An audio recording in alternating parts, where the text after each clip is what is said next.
శుభకార్యాలకు పూజార్ల కోసం వెతుకుతున్నారా? పూజారీస్.com లో అతి తక్కువ ధరలకే పూజార్లను ముందే బుక్ చేసుకోండి. వెంటనే కాల్ చేయండి. నమస్కారం గురుగారు. గురుగారు, మనం నార్మల్గా వింటుంటాము పుట్టుమచ్చ శాస్త్రం అని, బల్లి శాస్త్రం అని. ఇవి ఎంతవరకు నమ్మచ్చు అంటారు? శ్రీ గురుభ్యో నమః. ఓం నమో నారాయణి. మీరు దీన్ని ఇంకో రకం కూడా చెప్పచ్చు. దీన్ని అరిచేతిలో రేఖలు, అష్టసాముద్రికం, అవును, పుట్టమచ్చలు, శకునం, పంచపక్షి శాస్త్రం, కుక్కూట శాస్త్రం, బల్లులు, శకునాలు, వీటిని నమ్మచ్చా నమ్మకూడదు? అసలు నిజంగా శాస్త్రాలు ఉన్నాయా? సరే, హస్త సాముద్రికం అన్నాం. మీకు చేతులు ఉన్నాయి, నాకు చేతులు ఉన్నాయి, ఆయనకు ఉన్నాయి, అక్కడ ఇద్దరికి లేవు. వాళ్ళ చేతులు భగవంతుడు చేతులు ఇవ్వలే. వాళ్ళు ఏ రేఖలతో చూసుకోవాలి? వాళ్ళు పామిస్టరీ అనేటువంటిది 1857తో క్లోజ్ అయిపోయిందండి. పామిస్టరీ అనేటువంటి శాస్త్రం 1857లోనే క్లోజ్ అయిపోయింది. మనకు వర్తించట్లేదు అది. తర్వాత నాడీ జ్యోతిషం కొత్తగా వచ్చింది. ఏలో ముద్ర వేస్తే దాన్ని బట్టి నువ్వు ఎక్కడ పుట్టావు, గతంలో పూర్వజంలో మీ ఆయన ఎవరు, నీకు ఎంతమంది పిల్లలు, వాళ్ళు ఎక్కడ పుట్టారు, ఇప్పుడు ఎక్కడ ఉన్నారు చెబుతారు. అది బూటకం.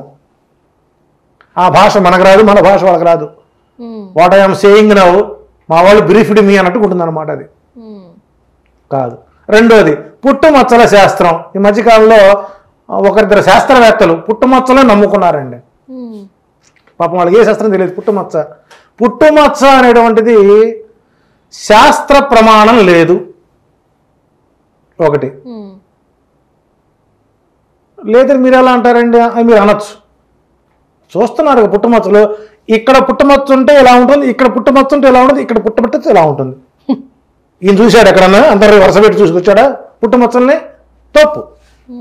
ఏంటి దానికి ఆధారం అంటే, బ్రహ్మ ఈ శరీరాన్ని 24 పదార్థాలతో తయారు చేస్తాడు. నన్ను తయారు చేశాడు, నిన్ను తయారు చేశాడు, అందరిని తయారు చేశాడు. ఆయనకి మనం ఇందా చెప్పినట్టుగా మన తల్లిదండ్రులు మన పెట్టేటువంటి పేరు వరకు ఆయనకి మనం కూడా తెలియదు. ఆయన తయారు చేశాడు, కింద పడేశాడు. ఆయన కొన్ని ఐడెంటిఫికేషన్స్ కావాలి. మన 10th టీసీ సర్టిఫికేట్లో ఏ mole on the right arm, A mole on the right చిన్ అని మనకు రాస్తారు. దేనికది? ఐడెంటిఫికేషన్ కోసం, సంజ్ఞ, గుర్తు కోసం. ఈ పుట్టుమచ్చలు ఎందుకు పెట్టుకున్నాడంటే, బ్రహ్మ తాను చేసినటువంటి బొమ్మని మరచిపోకుండా ఉండడం కోసం ఆ పుట్టుమచ్చలు ఏర్పాటు చేసుకున్నాడు. అంతే తప్ప పుట్టుమచ్చల శాస్త్రవేత్తలు బతకడం కోసం కాదనే విషయాలు మా ప్రజలు అర్థం చేసుకుంటారో ఏం పాడో. ఆధార్ కార్డు ఉందిగా మనకు. ఆధార్ కార్డు, కళ్ళు, వేళ్ళు చూస్తున్నారు. నీవు ఎక్కడికి వెళ్ళినా ఐడెంటిఫై చేస్తుంది. మనకు అన్నిటికీ ఆధారం ఎలాగో, అన్నిటికీ ఆధార్ ఎలాగో, బ్రహ్మకి పుట్టుమచ్చలు అనేటువంటివి ఐడెంటిఫికేషన్. మనం ఏదైనా శుభ్రంగా దాని కవర్ చేసి మేకప్ వేసి వెళ్ళినా కూడా ఆ మొహం కడిగి ముందు ఈ బ్యూటీ పార్లర్ బాగా కడిగి తోమి తోమి తోమి పుట్టుమచ్చలు లేకుండా చేసుకుని శుభ్రంగా అక్కడ లిక్విడ్ వేసి బయట తీస్తారు పుట్టుమచ్చలు. ఓ నువ్వు శివానివి కదా, నువ్వు నరసింహాచార్యులు కదా, నువ్వు వెంకటేశ్వరరావు కదా, ఏంటి నువ్వు వేషాలు వేస్తున్నావు కింద, నీకు బలతో పుట్టుమచ్చలు? నేను కాదండి, ఇదిగో నీ పుట్టుమచ్చ ఇక్కడ ఉంది, ఆయన చెబుతాడు అక్కడి నుంచి లెక్క. అది బ్రహ్మ సృష్టించినటువంటి బొమ్మకు పెట్టుకున్నటువంటి హోలోగ్రామ్స్ తప్ప ఈ పుట్టమచ్చ ఇక్కడ ఉంటే ఎలా ఉంటుంది, మేసం దగ్గర ఉంటే మగవాళ్ళ ఉంటుంది, వెన్నుముక దగ్గర ఎలా ఉంటుంది అని ఏ ప్రమాణ శాస్త్రం చెప్పింది? కాబట్టి అలాంటివి శాస్త్రవేత్తలు కాదు. మీ పుట్టుమచ్చలు కూడా మేము డబ్బులు వాడుకుంటున్నాం అవసరానికి. ఆ పుట్టుమచ్చలు తీయమని చెప్పండి, తీస్తారేమో. ఒక ఆమె హైదరాబాద్లో ఒక ఆమె లైవ్లో చెప్పింది, నేను నవగ్రహాలు మొత్తాన్ని మిక్సీ చేసి గర్భసం తయారు చేస్తుంటే, గర్భసంచి. పాప ఇల్లు ఆమె దగ్గరికి వెళ్ళింది. నాకు పిల్లలు పుట్టలేదంటే,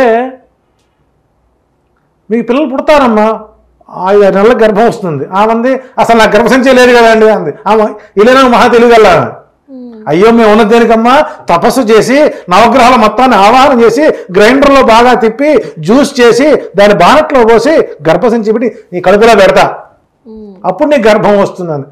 ఏం దరిద్రం చెప్పండి. అంటే మా దగ్గరకు వచ్చేవాళ్ళు 10 మంది వీళ్ళు మా దగ్గరికి వస్తారండి. నరసింహాచార్య దగ్గరికి వచ్చేవాళ్ళు అందరి దగ్గర తిరిగి తిరిగి తిరిగి గొడ్డలో చినిగిపోయాక మా దగ్గరికి వస్తారు. ఇక అల్టిమేట్ కర్మ అంతే. నే అన్న నీకు గర్భంచి లేదు కదమ్మా, నీ పిల్లలు ఎట్ట పుడతారంటే ఆవిడ చెప్పిందండి 30,000 రూపాయలు ఖర్చు అవుతుందట నవగ్రహాలు రుబ్బడానికి. శకునాలు, బల్లి శాస్త్రం అంటే పంచాంగంలో రాస్తారండి. బల్లి శాస్త్రం, బల్లిని ఎత్తున పెడితే నీకు మరణం అంటారు. బల్లికి ఎత్తున పెడితే మరణం. ఎవరికి మరణం ఆలోచించి. బల్లికి ఎత్తున పడుతుంది, బల్లి శిరస్సును పెడితే మరణం. ఎవరికి మరణం? బల్లి పడ్డవాడికా బల్లికా? మనం ఇష్టం చాలా కొడతాం, అది వస్తుంది పోయి, మనకు కాదు. అంటే ప్రతి అంశాన్ని కూడా సమాజంలోకి ఒక భూతంగా చేయటం వల్ల జ్యోతిష్య శాస్త్రం అంటే నిజంగా నమ్మేవారికి కూడా నమ్మకలేని స్థితికి వచ్చారు. దాన్ని బట్టి కొన్ని సంఘాలు వచ్చి జ్యోతిష్యం లేదు, ఏమీ లేదు, ఇది ట్రాష్, ఇది నమ్మకం, ఇది మూఢనమ్మకం అని మొన్నటిదాకా టీవీ ఛానల్లో జ్యోతిష్యం మూఢనమ్మకం, జ్యోతిష్యం మూఢనమ్మకం, జ్యోతిష్యం మూఢనమ్మకం. చివరికి ఆ మూఢనమ్మకం పోయింది. అసలు ఆ ఛానల్ ఆ ట్యాగ్లోనే వేయటంలా. మరి వాళ్ళు ఏం చేయాలి మనం? కాబట్టి మూఢనమ్మకాన్ని పెంచి పోషిస్తున్నవాడు జ్యోతిష్యులే. ప్రజలకి వాస్తవాన్ని చెప్పండి, ఇలా కాదు ఇలా చేయండి, ఇలా చేసుకోండి, ఇలా చేయండి అని చెప్పండి. అదేం కాకుండా నీకు ఆ మచ్చ అంటే ఎలా ఉంటుంది, బల్లి పెడితే ఎలా ఉంటుంది, కాకి అరిస్తే ఎలా ఉంటుంది, కాకి ఈ మధ్య ఇంకొక వీడియో కూడా చూశాను. మీ ఇంటి ముందు వచ్చి కాకి అరుస్తుందా, దాని సంకేతాలు ఇవే అంటాడు. ఈయన కాకి భాష వచ్చా ఈయనకేమన్నా? కాకి ఇంటి ముందుకు వచ్చి కావు కావు నరుస్తుంది, కావు కావు కావు. ఏమర్థమైంది నీకు? ఆయనకు అర్థమైపోయింది. నీ ఆలోచన నిజం కావు, నీ ఆస్తి పాస్తులు నిజం కావు, నీ బతుకు నిజమే కావు. కావు అంటే నీవు నమ్మవద్దు అని చెబుతుంది. దాన్ని మీ ఇంటి ముందు కాకరుస్తుందా, మీ సంకేతాలు, మీకేదో మరణం వస్తుంది, మీకు అసౌచ్యం వస్తుంది. ఈయన తెలుసా? కాకి ఈయన వెళ్ళి చెప్పిందండి. కాకి అరిపోయింటే కావని అరుస్తుంది, పిల్లి మ్యావని అరుస్తుంది, కుక్క భవని అరుస్తుంది. మా జ్యోతిష్యులు కేవు కేవు నడుస్తారనమాట. కాబట్టి ఇవన్నీ కూడా మూఢనమ్మకాలే, శాస్త్రాలు మాత్రం కాదు. అలాంటి వారిని సంప్రదించి మీ ద్రవ్య నష్టాన్ని చేసుకోవద్దని మీ ద్వారా ప్రేక్షకులకి తెలియజేస్తుంది.